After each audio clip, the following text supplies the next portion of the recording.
Hey everybody, welcome back to some more early morning barking, talking about BPD and MPD by somebody that has both. Don't forget to hit the like and subscribe buttons and do all the socially things scrolling past you on the screen right now. Follow me on Patreon as well, there's some awesome stuff on there, and there's a Discord and lots of other cool stuff too. That was a bit of a lackluster, so go and look for yourself, honestly. There's a link in the description below. Right, so today's a sort of mixed bag of things, and I want to talk about not getting angry and not getting wound up, and that's basically the gist of it. I said that a weird word just then. I was going to say wound up, and wind up was in my head, and it came up in that weird sound that I made that I feel is actually too good to edit out at this point, so I'm going to leave it in, and we'll assume that you know what I'm talking about. In life, things are sent to test us. Things are sent to test us every minute of every day. It can be excruciating sometimes. And my way of dealing with this, the classic narcissistic way of dealing with this, can be to rage at stuff. Just get angry at it, shout until it goes away instead of rising above it and being better than that rage. And this comes up most of all when people are provoking us, right? I mean, people say hurtful things. People do things that poke the bear one way or another. Whether they're doing it on purpose or not, we all have our triggers. I made a video a long time ago, I think, called Raging Against Control, where I was talking about a particular rage trigger of mine is when I'm starting to feel like somebody's trying to control me. And this indeed has actually come out, now I think about it, since I made that video. There have been probably another couple of examples of me losing my shit one way or another at somebody who in some way I felt was trying to control me or affect me in a way that I couldn't do anything about. We have these little pokes, these sensitive areas, and it's important for us to know where they are. They're going to be different for everyone. They're going to be different for each of us, and you've got to work that one out for yourself. Clearly the control thing is one for me, and there'll be others, and they'll be different for you, of course. And when these things get pushed, when these buttons get tweaked, it's so hard to not rage against it. But in actual fact, we have to try and flip things around. And this is where things get a bit more interesting, because it's where we as people with NPD or narcissistic traits, aware NPD and aware narcissistic traits, can sort of join on the same side as people who have none of these traits but have undergone an experience of people with the unaware versions of these traits. The people who've undergone that abusive behavior and that unpleasant life.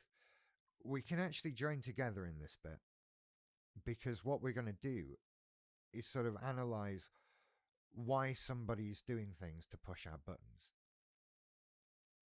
Because that's an important way of dealing with it, right? We need to know somebody else's motivation. We need to know what they're trying to get out of what they're doing.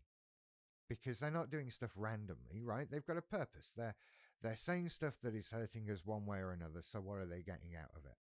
Are they aware of it, for a start? Well, in the case of people with unaware narcissistic traits, yeah, they are. They're aware that they're hurting people. They're not aware that they have unaware narcissistic traits. They're unaware. That's the point. But beyond that, we're going to run into people who actually don't know that they're hurting us. People who aren't doing it on purpose. But we're also going to run into people who are. And when we run into the people who are, and we can tell the difference, right? It's easy to tell the difference when somebody's purposefully hurting us compared to not. And we rage at people the same, right? I talk about leaving retail employees alone. do that so much. I continue with that advice. Don't get angry at people who have to face you. It's not their fault. They're not trying to push your buttons. They're not trying to hurt you. They are afraid of you and they can't do anything about it, right? So the people who we know it's not their fault, we know, and we need to leave them the hell alone. I cannot stress that enough. But the people who are doing it and they don't care, or they're doing it on purpose, then we have to start to look at why. And we know why, right? We've got the inside scoop on that. We've done it. We've been there. We've been that person, right? We know why we hurt others. It's because they've hurt us. It's because we're in pain. It's because we're lashing out at the world because something is hurting us and we can't stop it. We can't deal with it in a more positive way.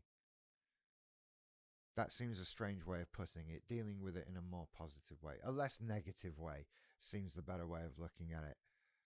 Because hurting somebody is not a good way of dealing with our own pain, right? As aware people with narcissistic traits and NPD, we're aware of that. We know that we don't hurt people to feel better about ourselves, and that transferring this pain, projecting this pain that we feel is not a good way of dealing with it. But we can so very often run up against these people who are dealing with their pain in the same way. And they're trying to hurt us. Or we're just in the firing line. Or we happen to be the person that is there. Whatever. And that's bad enough for neurotypical people, right? But for us, it can push buttons. It can cause escalation. You bite me, I'll bite you back harder. Twice. Try it. If somebody's pushing that right button, then things can go nuts. And that's not going to be good for anybody. That's not going to get anybody anywhere. It's not going to achieve anything, and it may end horrifically, depending on your situation and the people involved. So one of us has to be big enough and strong enough to say no. And if I'm talking to people who are aware of their narcissistic traits and NPD, then it falls to us, which sucks. Because this is the hardest thing you'll ever have to do, right? Have somebody do something that feels like an attack. Because that's how these things feel when someone pushes our buttons. It's an attack.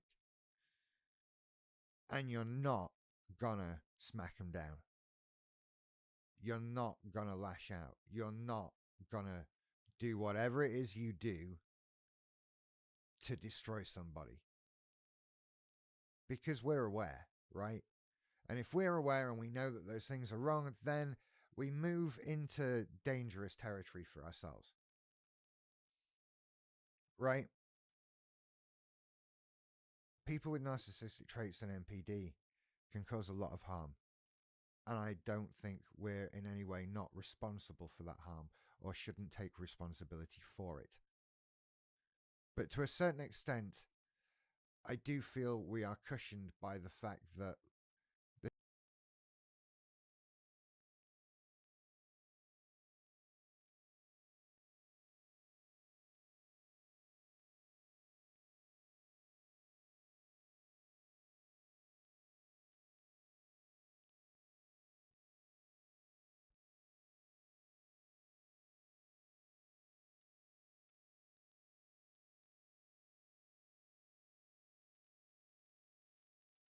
okay, I think we're in. Are we in? We're in. Bear with me while I get things set up. Thank you everybody for watching, who is watching live, because you're putting up with me fiddling with stuff, because I haven't done one of these in a while. Gosh, my hair looks big. Hi, how you doing? Welcome to Monday night. I had nothing else to do, and I've been itching to do a live stream, so this is it. This is live right now. Hi everyone in the chat. If I don't, I'm gonna do my best to keep my eye on it. That's what I'm looking at, right out the corner of my eye, just down there.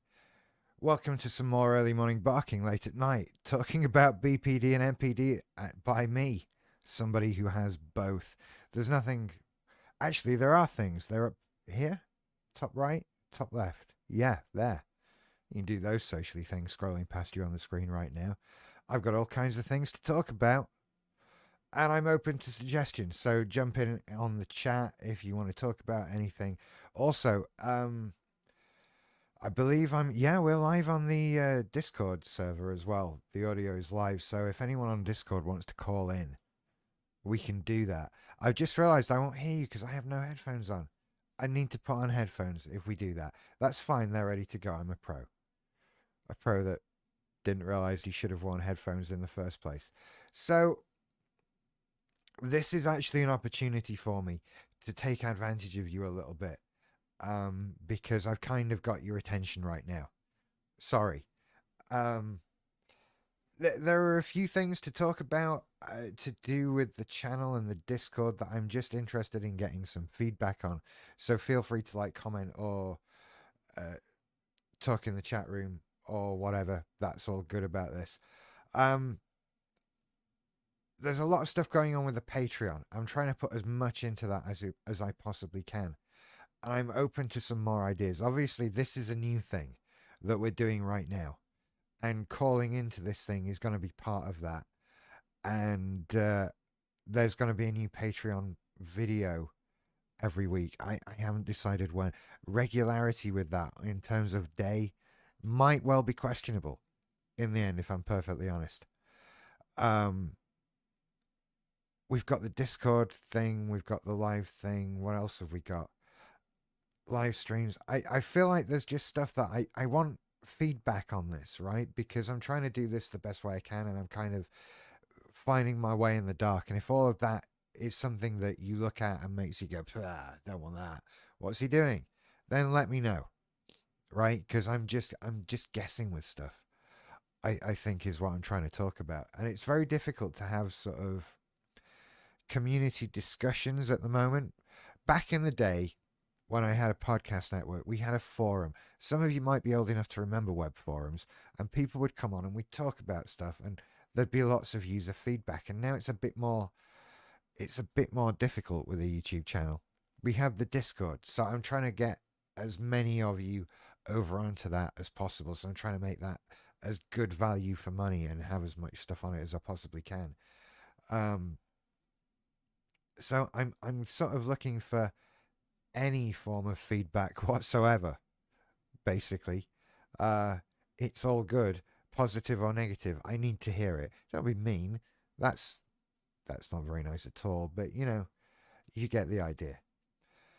So I'll leave that. I'm just, like I say, always looking for feedback, always looking for people to talk to about this stuff. It's important, and I'm just guessing. So I wanted to talk about something else. We can talk about anything else you like. I mean, I'm like I say, I'm always open to suggestion. But there was something that I was asked to talk about on the Discord. Hi, Johnny, who is watching the live stream. That's cool. This is all good. You see, I like this live business. I miss doing live shows. And the thing I was asked to talk about was sort of childhood instances of personality disorders, which I can do, but it kind of right. So for me, we have to break things into two halves. We have to break things into BPD and MPD. And in my particular case, childhood instances of narcissism, that's a really tricky thing, right? Because children are narcissists.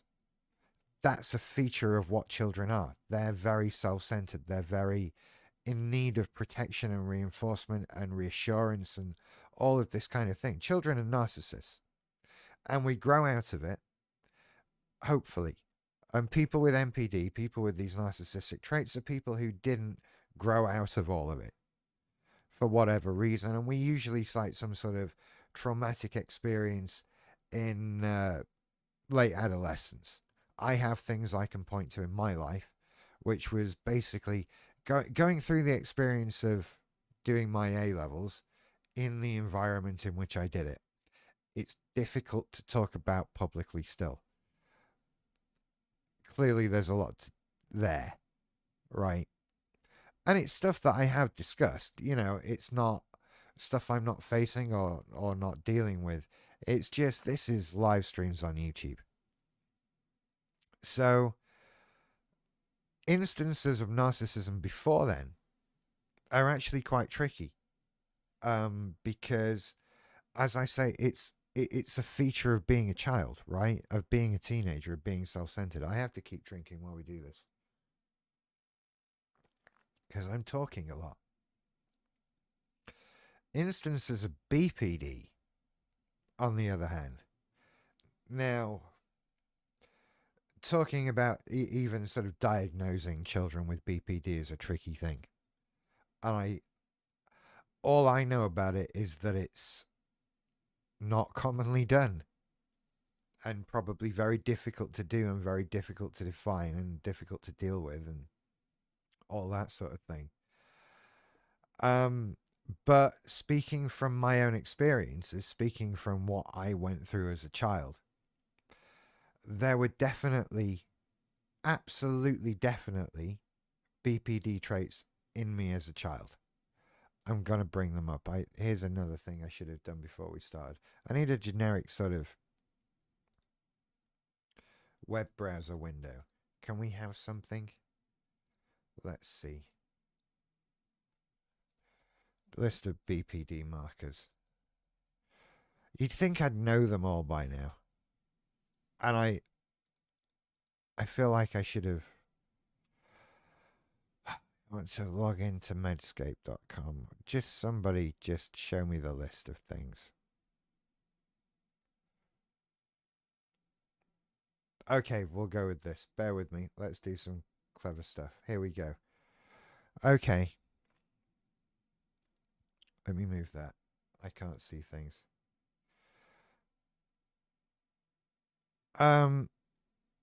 So we have the 9 symptoms of BPD, the 9 markers, fear of abandonment. That was high for me as a kid. Massively so. Massively clinging to parents and being afraid of being away from home. Look, stuff like that for me falls into the category of why this is all hard to diagnose. What kid isn't afraid of being away from home, of being abandoned by a parent, of all of that kind of thing? What I've come to learn about things like attachment styles and that sort of thing, when I had a very disorganized, unsecure attachment to at least one of my parental figures. And I think that sort of starts to massively accentuate this fear of abandonment, because you're constantly fearing some sort of abandonment. And I don't know how that could have been identified in me as a child. That it felt to me like something more than a usual fear of abandonment. More so than was like healthy, if that makes sense. And it was debilitating. It was emotionally distressing. And I can remember instances, sort of, I remember not going on things like Cub Scout camps because I didn't want to be away from home. Being tricky on any sort of, I don't know, anything that was other than a holiday, but then sometimes even holidays, of wanting and needing to go back home and be in that secure environment. And that, I have memories of, being on school residential trips and getting homesick. I still have issues with sort of being cut off from what is safe and reliable, right? And being sort of left abandoned. And it's that has stayed with me my entire life. That insecure attachment, that fear of being left. And well, obviously it has, because I have BPD. So that was always there as a child. Unstable relationships, again, a tricky thing to get into as a child. You're obviously not having romantic relationships. The stability of your relationship with a parent as a child is not your responsibility and is not necessarily something you can do anything about. So again, how do you look at that? How do I look back in my life and say I had unstable relationships as a child?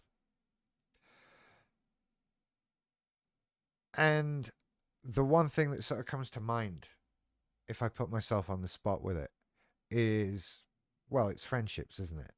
Right? Did I have many stable, close friendships as a child? As a small child, no. No, I didn't.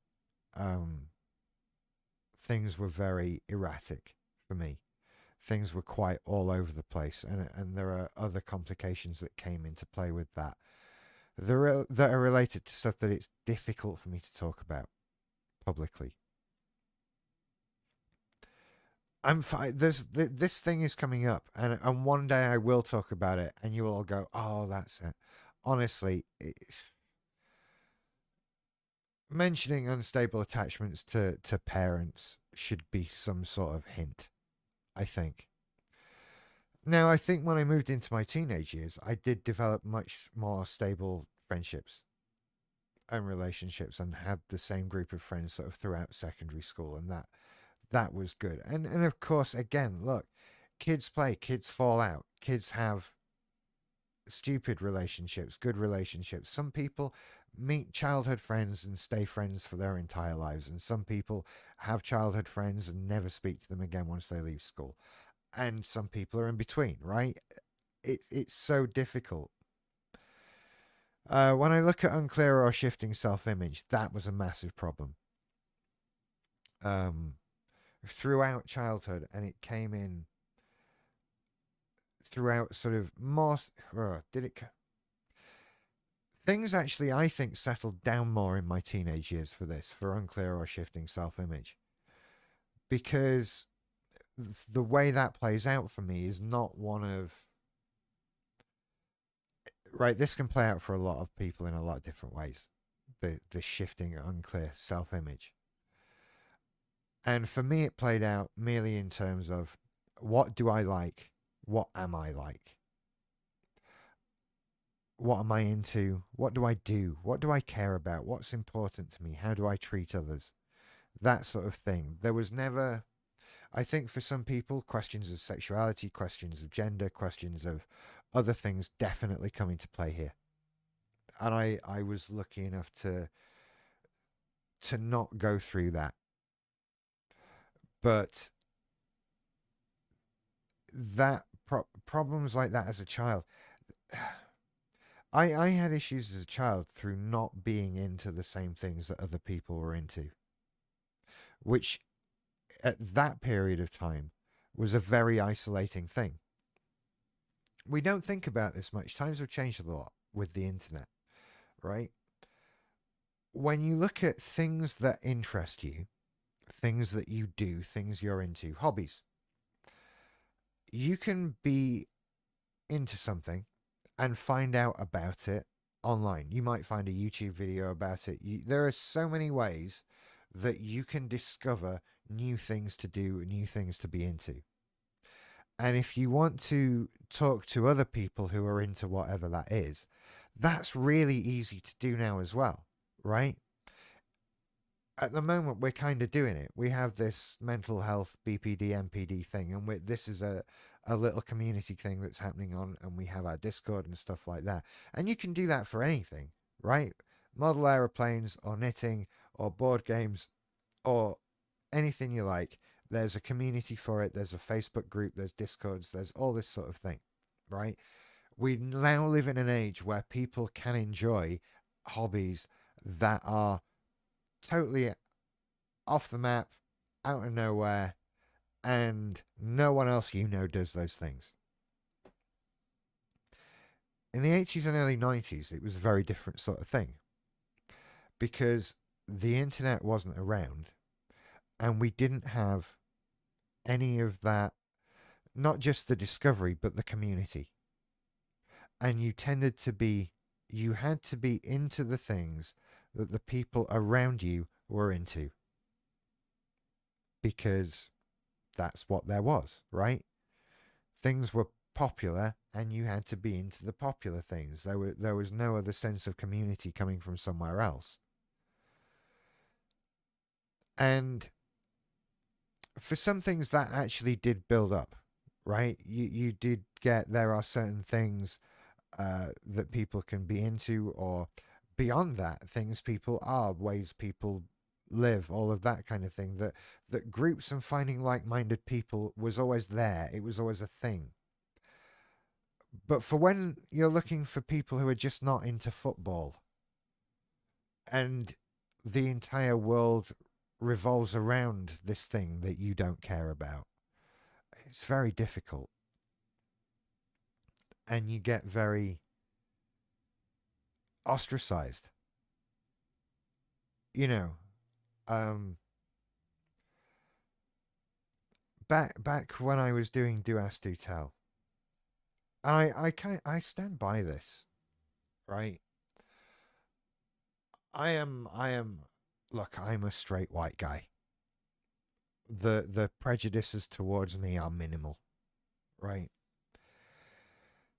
And there is some element of, when you're presenting a show that is about LGBTQ news, that you've got to somehow qualify yourself for being there, right? What am I going to talk to people who are talking about discrimination and suffering and all that shit that LGBTQ people go through?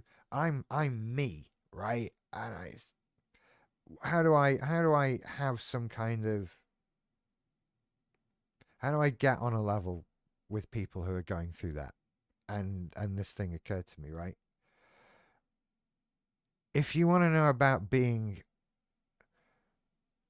left out, or not belonging, or feeling like there's something wrong with you, or pretending to be something that you're not, all of that stuff, try being a straight white male, born and raised in the north of England, who knows nothing and cares nothing for football, stood in a pub during an England game.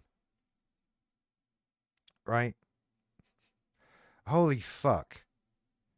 And I'm still that person. I couldn't name a footballer if you had a gun to my head. Maybe the what was it? The school dinner dude who did the thing during lockdown. And there's always a footballer called Ronaldo.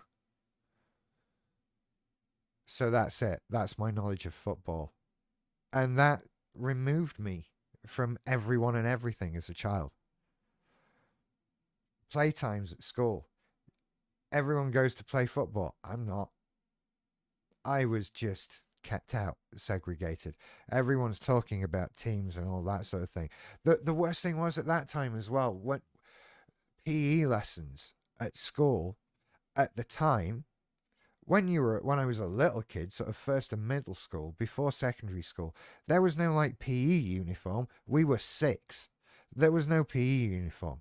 People wore replica football kits of their team. And I remember being that little in a class full of people wearing Manchester United and Liverpool shirts.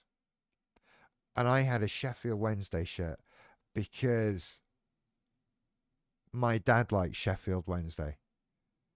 I've never watched them play a game in my entire life. I don't know anyone who's ever played for them. I don't know anything they've ever won or done or anything. I know they're a football team who play in Sheffield, and originally they played on Wednesdays. That's what I know. And I remember being sort of 6, 7 years old and just being hounded on, just having mercilessly ripped on for having the wrong football kit. And did I want a Manchester United or Liverpool kit? I didn't care. I didn't care. I wanted to be not ripped on every PE lesson. That's what I wanted. But I didn't care. I have seen no more Liverpool or Manchester United football matches than I've seen Sheffield Wednesday football matches. That's it. And that was life in the north of England in the 80s. So when I had this, I was talking about unclear or shifting self images, wasn't I? Do you remember that before I went on to football? Um, that was let me put my camera back. Um, that was how it was, and so the shifting self image. I didn't have a self image because my self image didn't fit into what was there, and so there was nothing else for me to have. What eventually came along was music. I was having organ and piano and bass guitar lessons, and that moved me into new groups of people who were close to me, playing in bands and orchestras and all of that kind of thing, which was so good for me. That was so good for me, and I had some amazing uh, adventures with that. Um, and that helped. That brought some sort of image to me in my teenage years. That's why things settled down when it became more okay to be into something that wasn't sport. That was, you know, that's when video games, God, which I was always into. We met other people who were into this, and it became a thing. And I was a total geek and nerd in secondary school, and I wouldn't change it for the fucking world, right? And it's all been part of that, has added up to where I am now. Doing this is a result of that. So is it a bad thing? Whatever. It was definitely there, but it that for me comes in fits and starts, and I seem to base a lot of my self image on what I do and how people see me do that thing that I do. A lot of it was based on podcasting, a lot of it was based on Simply Syndicated, and now this, quite frankly, is just a replacement for that. I'm the guy who does this. And that comes along because I'm unsure about other things that I do. So I thought I'd put my phone on silent. I'm going to be so rude and look at and text while I'm doing this, by the way. Um, Sorry. It's a live stream, they're far less formal. What else do we have anyway? Um, Impulsive self destructive behaviors. Yeah. Again, how do you look at a kid doing that? I have all of these now. That's they're all there. No problem with that whatsoever. They are all definitely a thing. But as a kid, impulsive self-destructive behaviors, I didn't want to get into trouble. Um I feared getting into trouble so much. So very much, and there was just no way on earth that I was going to rock the boat as a kid. It just wasn't something that we dared do, quite frankly. So who knows? Impulsive, self-destructive behaviors. My math got me into trouble a lot. I guess that's the closest you can get as a kid. Self-harm, no, nothing for me. Nothing for me. I didn't get any sort of self-harm like things until 19, 20 years old. Something like that. I'm going to guess 20. Was when I first started feeling suicidal ideation. So that was 23 years ago. Damn it. But as a kid, nothing, and I've never self harmed. Um, I think there are a lot of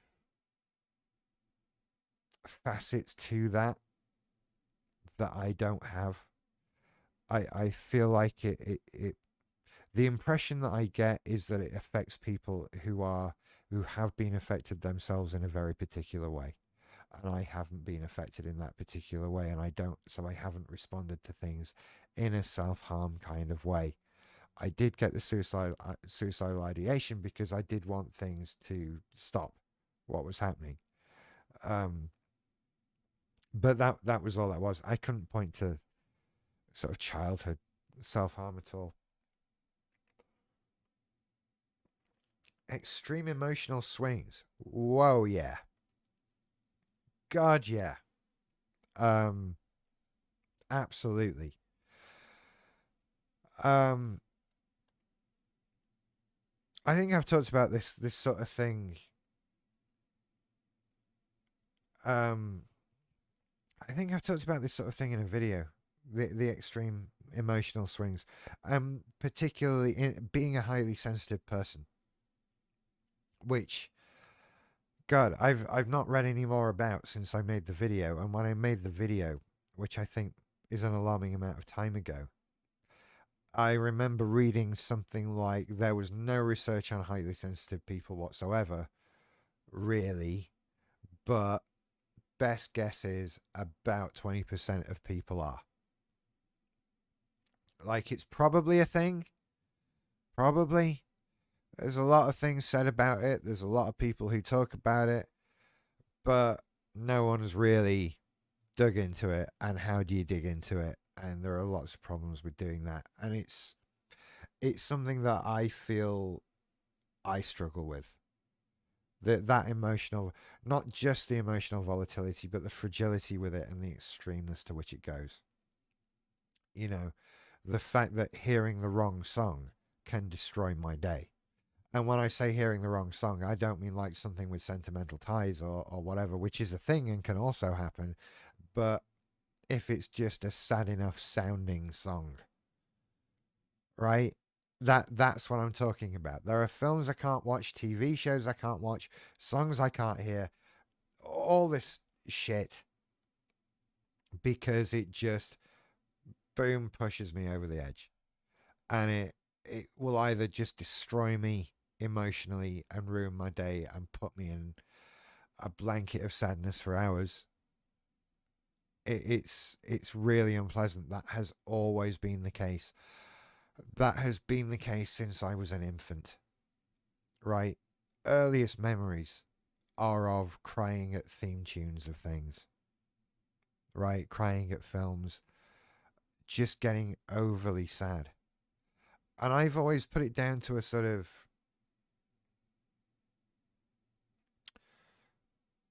like an empathy,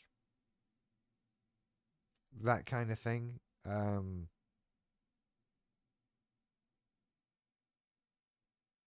And yet you get, I spent a long time being told I had no empathy. And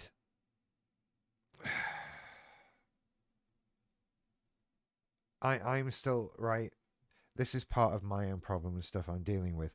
I spent a long time being told I had no empathy, and now I'm sort of coming to terms with the fact that I always had empathy, and a lot of my emotional instability and that sort of thing is probably caused by it. And there's a lot to unpack for me around that, to be perfectly honest with you. Oh dear God, there is an absolute crap ton of stuff to pack around that. Um, Let me just have another look in the chat room as well, because I haven't looked at that. I've been rambling on. Um, let's see. Where did we go? Oh, hi, psoriasis. Psoriasis. That isn't that a isn't that a bladder thing? Sorry, I don't have glasses. Ah, this used to be a thing, right? I would read comments or news articles for podcasts, and I would forget that I can't read things up close, and that I wear glasses and that sort of thing. And then you do live streams, and you're like, "Oh no, I'm fine. I'm fine. I'll just look at this little text from 3 feet away. It'll be fine." Did you have unstable friendships because you already had BPD, or do you know? Or do you have BPD partially because of unstable friendships? No, I think I had the unstable friendships because I already had BPD, and because people around me had BPD. Um, that's it basically. It's tough relationships with parents and that kind of thing. It really is difficult. And the presumed connection between BPD and self harm. Not everyone who has BPD do it. Not everyone who self harms has BPD. Absolutely true. There are many reasons. I feel so bad for people who are in that state. And I thank my lucky stars that I've never been there. I really do. Um, and hello, Mr. Ramstein from the MPD server. Where were we? Extreme emotional swings. Yeah, established. Lots of crying. Oh, do you know what? One of the most traumatic times of my childhood. One of the most traumatic events I remember going through.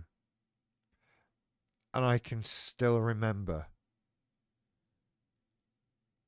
the crying, the screaming, the panic, the fear, all of it. And I must have been 3, 4 years old at a push, because I got a new bed. Right, that was the thing. I got a new bed. I remember it very clearly. It was my first bed, full size single bed, right, as opposed to like an infant's bed or a cot. And it was a surprise. I don't know why. I mean, bed, whatever. Maybe is that a big thing? Like, you growing up, you get a big boy bed now, and that's a happy thing. We'll all be happy. I don't know, but I remember feeling a feeling that I would equate to how I think I would feel if somebody came to the house and took Paisley to go and put him down somewhere. That level of panic, of wanting to do anything to stop that from happening, that all of that. It. I remember it being just literally, and it's the worst thing I can think about. It's the worst thing I can think of. And it was because I was getting a bed, right? Bit of a weird thing. But I remember feeling this attachment to this object. Much the same as you feel to a person. That this was suddenly an object, and it was my object, and it was being taken from me, and it was going to be destroyed, or whatever was going to happen to it. And I didn't want that to happen, and there was nothing I could do to stop it happening. And I remember just screaming so much, so hard for so long. And it ultimately not mattering, right? I don't even remember it lasting for very long, but I remember that fear, that panic, that horror, and that loss of control. Hey, maybe that one stuck with me for a while. Hey, you don't know. Don't buy your children beds. You don't know if they'll end up in therapy 25 years later. Actually, it's probably 40 years later. I mean, like, what do you do with that? What does anybody do with that? If that was a thing, if that was an incident in my childhood that caused trauma, that eventually put me in therapy as a middle-aged man, how can I blame anyone for that? How can you say, like, damn you, mum and dad, you bought me a bed. You bought me something to sleep in that was comfy and nice and new, that replaced the other comfy, nice and new thing you got me. Damn you for providing well. What are you supposed to do? What were they supposed to do? Oh, we better not get him a bigger bed. He's growing up, but oh, he's just too attached to that last one. It'll traumatize him. How are you supposed to, as a parent, predict that a 3-year-old will freak out like that over something like that? It's like, can I blame my parents for how I am? Sort of, for some of it more than other bits. And there are bits that are like that I think, well, that was technically their fault, but what? How can you get angry at them for that? How can you get upset with them for that? I was freaking out unreasonably over a nice thing. I traumatized myself in that case, I think. Um, Moving swiftly on. Chronic feelings of emptiness. Yeah, all the time. That has always been there. That is definitely a thing kids feel, because I definitely felt that without question a lot of the time, if not all of the time. What does this say? People with BPD often talk about feeling empty, as if there's a hole or a void inside them. At the extreme, you may feel as if you're nothing or nobody. This feeling is uncomfortable, so you may try to fill the void with things like drugs, food, or sex, but nothing feels truly satisfying. Now, obviously, as a child, I didn't try to fill the void with drugs, food, or sex. It's entirely possible that I've tried to fill a little crack of a void or two with those things as an adult, but as a child, obviously not. But those feelings were always there. Always there. Just what I liken it to now is the blanket of sadness and the blanket of meh.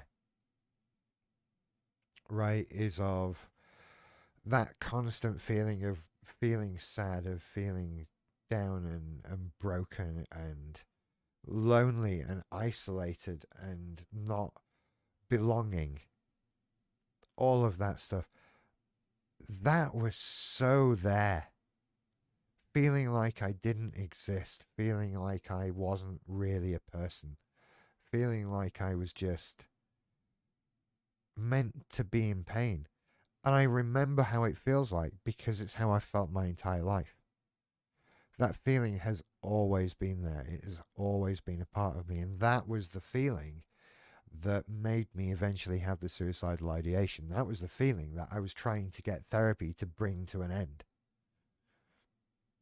Because that's what was tearing me apart. That was what was ripping me to shreds on a daily basis. And that was always there from childhood. Absolutely always. Explosive anger was also there.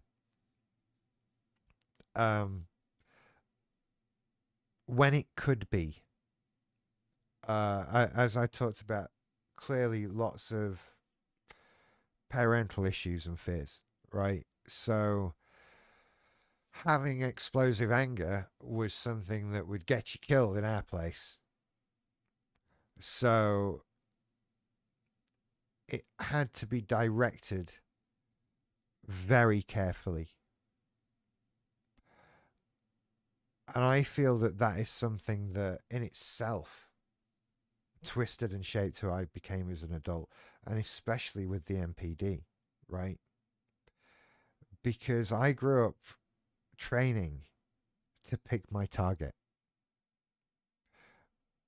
knowing where I could express this anger in a way that would only bring me satisfaction. I'm not going to explode at a parent. I'm not going to explode in the wrong social situation as a kid. I learned not to do that, but I learned who I could attack. I learned who was smaller than me, right? And it's a very bullying mentality. It's really horrible. And so, you learn not to throw that anger at somebody in the wrong way. It comes out in other ways. I just did a video where I talked about getting upset about a Ghostbusters video game not arriving. That was the kind of thing I'm talking about. I could get angry and direct that anger outwards. But if I directed it within the house, oh no, that would have gone very, very badly for me. Doing that and daring to do that more as part of my teenage years. Wow. I mean, that became why I had to leave the house and go to university at 18, right? That idea of taking a gap year, of staying at home, chilling out where mum and dad are, hell no. I got to 18, I could go to uni. I was going to fucking uni. That was all there was to it, because staying in the house would have meant prison for one of us, right? And that situation has repeated itself in the years since then, right? Both in after I left university and, being in between leaving university and moving into my own place.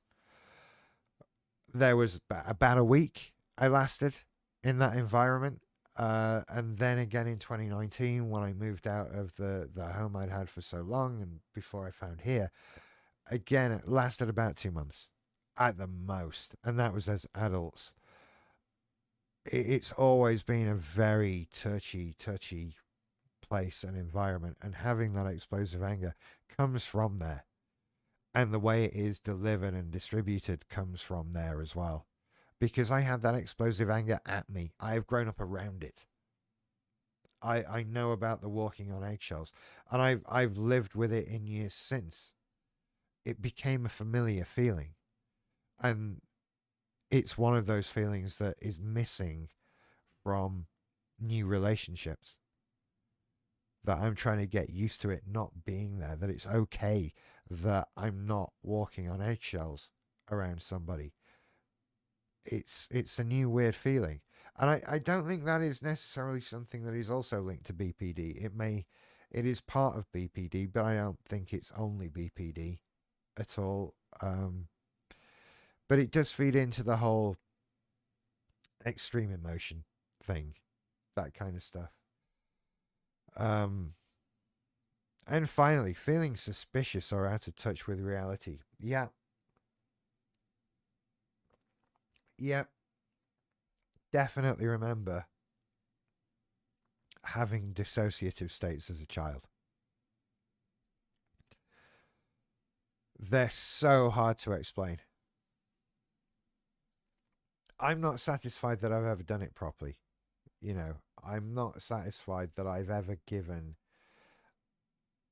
an adequate explanation of what my dissociation feels like. Of course it feels weird. I just want to say it feels weird. It feels like, God, nothing is real. Like you're in a dream. That's the best way I can describe it. Everything is just slightly odd. Like the contrast is turned down on real life. Maybe we just all need to take some acid. Maybe that would clear this up. Maybe that's what it feels like. I don't know. I've never taken acid. This is why that sort of thing actually never interested me. To be perfectly honest, this idea of either leaving your body or becoming much more introspective and touring your own mind, your inner thoughts, your subconscious, all of that. I do that 3 times a week, sunshine. That's just dissociation. That can happen in the blink of an eye. I don't need drugs to get there. And what I also know is that all of those places that those drugs are suggesting that I go and have a look around are not nice places. Because, again, been there. But feeling out of touch with reality. Oh, hell yeah. Oh, hell yeah. And it's not like the cluster C stuff about not being in touch with reality, the schizophrenic stuff, all of that sort of thing. It is a very sort of much more odd feeling experience. It doesn't fit in with all the other things. All the other markers are sort of personality issues, aren't they? They're sort of things you do because you feel a lot of emotion, and then there's sort of just dissociation stuck on the bottom. Like, oh, by the way, sometimes you'll feel like nothing is really there. What does that mean? You'll see. I don't know.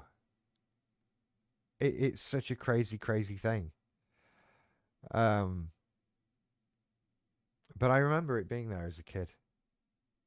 I really do. Um, there in the chat, dissociation to me is being like tied to a balloon, being that balloon and having your body hold it and act like normal, if that makes sense. Well, Mr. Epstein, yes, it does. It really does. It's so it's all of these things. There are as many forms of dissociation as there are people with BPD, and we all experience it slightly differently in our own unique ways. And whoa, it's just crazy. But talking about why we're here, yeah, definitely there in childhood. Definitely there in childhood. Um, it comes as some sort of failure to differentiate between a dream state and a waking state. That's what it feels like. When I say I feel like I'm in a dream, I don't mean that in a funny, floppy, romantic kind of way. I mean that in the way that your brain experiences dreams. That it has, oh, this is so hard. It's visually, it's audibly, but it's all internal. And for me, the dissociation makes those external uh, stimuli feel like they're entirely internal. I'm just getting weird now, aren't I?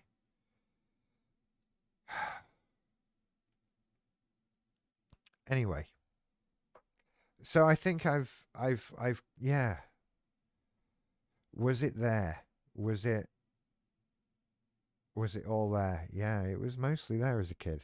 And I think those things that we've looked at that are hard to say may or may not have been there, but it kind of doesn't make a difference at this point. There's so much that is there. Um what difference does it make at this point? So clearly it's all been there. Narcissism, not as much. Just not as much. Just not, like I say, it's difficult to tell an entitled child because they're all entitled because they're children. Uh, maybe it's something I'll talk more about in future. Maybe it's something that there will be a lot more to discuss. Well, there is. And it's stuff that I've dealt with. And it's just stuff that I don't want to put out into the world yet. It's difficult when you're talking about how people have affected you in your life. It can be difficult to talk about those things without potentially hurting those people, which I don't want to do. And the result of doing that might be a mixed bag as it is. So I have to be careful. I put a lot of thought into what I say based on who I know is watching these videos. And that's why the Discord stuff, and the Patreon podcast tend to be a lot braver. Because I know who's seeing those. And I can control that, and I know that people aren't going to pay to see those and hear those unless they're like fans and listeners and that kind of thing. It's, yeah, tricky thing. Anyway, how long have I been going? This stream's been running for an hour. I know I was sat around playing old YouTube videos for a minute, but we got it going. So I'm going to do more of these, obviously. I like this a lot. I like the much longer format and taking my time over stuff and just being able to chat shit. And I think the more of these that become a thing, people will become ready to look out for them. Follow me on Twitter. That's good. Join the Patreon and the Discord. I'd like to do a thing in the Discord. By the way, I know I've been sending alerts to @everyone, which is pretty annoying. I need to figure out how to do the thing where I could maybe send a you could all join a particular group within the Discord, and I could just send alerts to people who want alerts of live shows starting and that kind of thing. And in general, in future, I'll try to give a lot more notice. This has been a bit of an impromptu live stream, and these are going to happen from time to time. You're helping me out a lot, so that's the thing. And yeah. So anyway, thank you for watching tonight, and if you've made it through a replay of the live stream, thank you very much for that as well. And I will see you on the internet and all of that. So you take care. I'll see you later. Bye bye.